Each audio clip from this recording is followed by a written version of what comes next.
आज हम ऐसी एक कहानी आप सबके बीच सुनाने जा रहे हैं जो आपकी रोंगटे खड़ी कर देने वाली है। नमस्कार दोस्तों, मेरा नाम सनी है। मैं आपको बताने जा रहा हूं एक भूतिया कहानी। गांव के किनारे एक घना जंगल था जिसे लोग कालवन के नाम से जानते थे।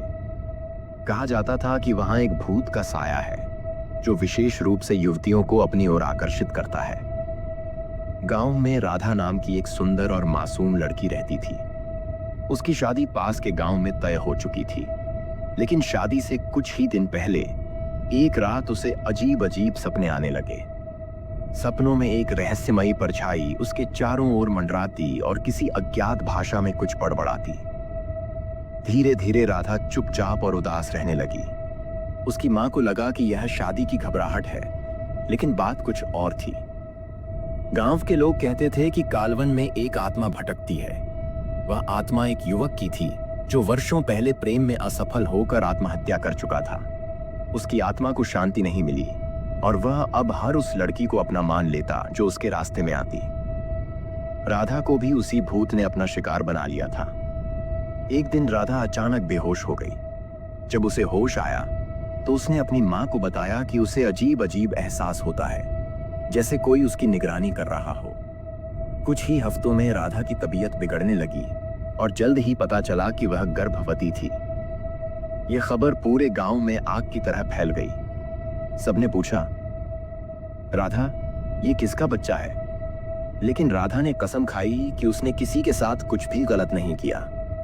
गांव वालों ने तांत्रिक बाबा को बुलाया। बाबा ने कहा कि राधा के गर्भ में इंसान का नहीं बल्कि आत्मा का बच्चा है। यह भूतनी संतान है जो इंसान और आत्मा के मिलन से उत्पन्न हुई है। बाबा ने चेतावनी दी कि यदि इस बच्चे का जन्म हुआ तो गांव पर भयंकर विपत्ति आ सकती है। राधा को बचाने के लिए तांत्रिक ने एक बड़ा अनुष्ठान करने का निर्णय लिया। मंत्रों और हवन के बीच तांत्रिक ने आत्मा को बुलाया। जैसे ही आत्मा प्रकट हुई, वह राधा की ओर दौड़ी, लेकिन तांत्रिक ने उसे रोकते हुए कहा, तूने प्रेम की आड़ में पाप किया है, अब तेरा अंत समय आ गया है। आत्मा ने चीखते हुए कहा, मेरा प्रेम अधूरा था, मैं बस अपना वंश आगे बढ़ाना चाहता था। लेकिन तांत्रिक के मंत्रों की शक्ति के आगे आत्मा टिक न सकी। उसके साथ ही राधा के गर्भ में पल रहा भूतिया बच्चा भी नष्ट हो गया। राधा को बचा लिया गया और आत्मा को भी आखिरकार मोक्ष मिल गया। गांव ने फिर कभी उस भूत का साया नहीं देखा।